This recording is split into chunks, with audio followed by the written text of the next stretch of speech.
News first ಆಯೋಜಿಸ್ತಾ ಇರುವ ಕರ್ನಾಟಕದ ಅತಿ ದೊಡ್ಡ ಇವಿ ಎಕ್ಸ್ಪೋ.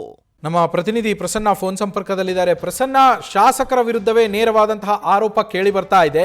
ಈ ಪಕ್ಕದಲ್ಲೇ ಹೆಲಿಪ್ಯಾಡ್ ಇದ್ರೂ ಕೂಡ ಇಲ್ಲಿ ಹೆಲಿ ಟೂರಿಸಂ ಆಯೋಜಿಸಿದ್ದೇಕೆ? ಅದೇ ಸಂದರ್ಭದಲ್ಲಿ ಮುಂದಿನ ಪರಿಣಾಮಗಳ ಬಗ್ಗೆ ಯಾರು ಯೋಚನೆ ಮಾಡಲಿಲ್ವಾ?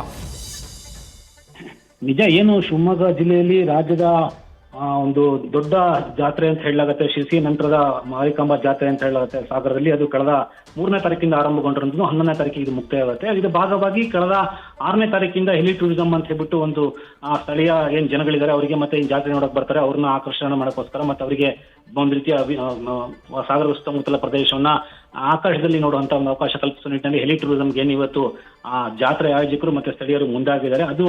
ಅದರಲ್ಲಿ ವಿಶೇಷವಾಗಿ ಸ್ಥಳೀಯ ಶಾಸಕ ಬೇಳೂರು ಗೋಪಾಲಕೃಷ್ಣ ಹಾಗೂ ಅಧಿಕಾರಿಗಳ ಒಂದು ವಿಶೇಷ ಒಂದು ಪ್ರಯತ್ನದಿಂದಾಗಿ ಹೆಲಿ ಟೂರಿಸಂ ಏನು ಆರಂಭ ಮಾಡಿದ್ರು, ಅದಕ್ಕೆ ಜನರಿಂದ ಮೆಚ್ಚುಗೆ ವ್ಯಕ್ತವಾಗ್ತಿದೆ. ಆದ್ರೆ ಅದಕ್ಕೆ ಸಂಬಂಧಪಟ್ಟಂತೆ ಆಯ್ಕೆ ಮಾಡ್ಕೊಂಡಿರೋ ಜಾಗದ ಬಗ್ಗೆ ಸಾಕಷ್ಟು ಆಕ್ಷೇಪಗಳು ವ್ಯಕ್ತವಾಗ್ತಿದೆ. ಯಾಕಂದ್ರೆ ಈ ಜಾಗಕ್ಕೆ ಇದು ಕಾರ್ಯಾಚರಣೆಗೆ ಬಳಸ್ಕೊಳ್ತಿರುವಂತದ್ದು ಒಂದು ಟರ್ಫ್ ಕ್ರೀಡಾಂಗಣ. ಯಾಕಂದ್ರೆ ಇದು ಕೂಡ ಗೋಪಾಲ್ಗೌಡ ಏನು ಹೇಳ್ತೀವಿ ಅಂತ ಒಂದು ಅವರ ಹೆಸರು ನಿರ್ಮಾಣವಾಗಿರುವಂತಹ ಈ ಒಂದು ಕ್ರೀಡಾಂಗಣದಲ್ಲಿ ಈಗ ಈ ಹೆಲಿ ಟೂರಿಸಂಗೆ ಇರುವಂತಹ ಕಾರ್ಯಚಟುವಟಿಕೆ ಬಳಸ್ಕೊಳ್ತಾ ಇದ್ರೆ.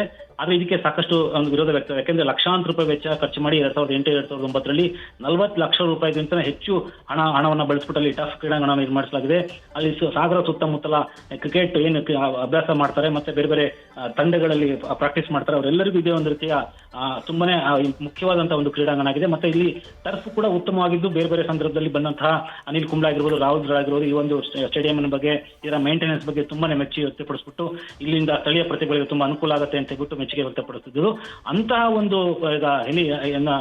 ಒಂದು ಕ್ರೀಡಾಂಗಣನ ಹೆಲಿ ಟೂರಿಸಂಗೆ ಬಳಸ್ತಿರೋದ್ರ ಬಗ್ಗೆ ಸಾಕಷ್ಟು ಆಕ್ಷೇಪ ವ್ಯಕ್ತವಾಗ್ತದೆ. ಅದರಲ್ಲೂ ವಿಶೇಷವಾಗಿ ಸಾಗರದ ಶಾಸಕರಾದ ಬೇಳೂರು ಗೋಪಾಲಕೃಷ್ಣ ಮತ್ತೆ ಅಧಿಕಾರಿಗಳು ಹಠಕ್ಕೆ ಬಿದ್ದಿರೋ ರೀತಿಯಲ್ಲಿ ಇದೇ ಜಾಗ ಬೇಕು ಅನ್ನೋ ರೀತಿಯಲ್ಲಿ ಅದನ್ನ ಬಳಸ್ಕೊಳ್ತಿರೋಣ. ಯಾಕಂದ್ರೆ ಸಮೀಪದಲ್ಲೇ ಹೆಲಿಪ್ಯಾಡ್ ಇದೆ, ಆ ಹೆಲಿಪ್ಯಾಡ್ ಇಂದ ಕಾರ್ಯಾಚರಣೆ ಮಾಡೋದಕ್ಕೆ ಎಲ್ಲ ಅವಕಾಶಗಳು ಇದ್ದಾಗ್ಯೂ ಕೂಡ ಇದನ್ನೇ ಅವ್ರು ಆಯ್ಕೆ ಮಾಡ್ಕೊಂಡ್ರು ನೋಡಿದ್ರೆ ಬಹುಶಃ ಅವರಿಗೆ ಕ್ರಿಕೆಟ್ ಬಗ್ಗೆ ಅಷ್ಟೊಂದು ಒಲವಿಲ್ವೇನೋ ಅಥವಾ ಕ್ರಿಕೆಟ್ ಇಂದ ಏನು ಆಗಲ್ಲ ಅಂತ ಹೇಳ್ಬಿಟ್ಟು ಲೆಕ್ಕಾಚಾರದಲ್ಲಿ ಇದಾರೆ ಅಂತ ಹೇಳ್ಬಿಟ್ಟು ಸ್ಥಳೀಯ ಕ್ರಿಕೆಟ್ ಅಭಿಮಾನಿಗಳು ವ್ಯಕ್ತಪಡಿಸಿರೋದು. ಹಾಗೆ ತುಂಬಾ ಬೇಸರ ವ್ಯಕ್ತಪಡಿಸಿರೋದು. ಯಾಕಂದ್ರೆ ಈ ಒಂದು ಕಾರ್ಯಾಚರಣೆ ಕಂಟಿನ್ಯೂಸ್ ಬೆಳಿಗ್ಗೆಯಿಂದ ಸಂಜೆ ತನಕ ಹೆಲಿ ಟೂರಿಸಂಗೆ ಏನು ಆಕ್ಟಿವಿಟೀಸ್ ಬಳಸ್ತಾರೆ, ಅದರಿಂದಾಗಿ ಆ ಟರ್ಫ್ ಕ್ರೀಡಾಂಗಣದ ಪಿಚ್ ಆಗಿರ್ಬೋದು ಮತ್ತೆ ಸುತ್ತಮುತ್ತಲ ಇಡೀ ಪ್ರದೇಶ ಹಾಳಾಗೋಗುತ್ತೆ.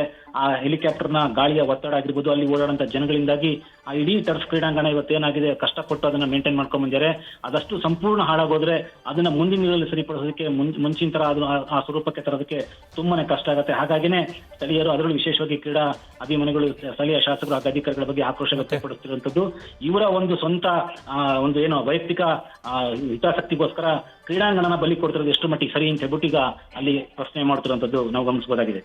Thank you Prasanna ಡೀಟೇಲ್ಸ್ಗೆ.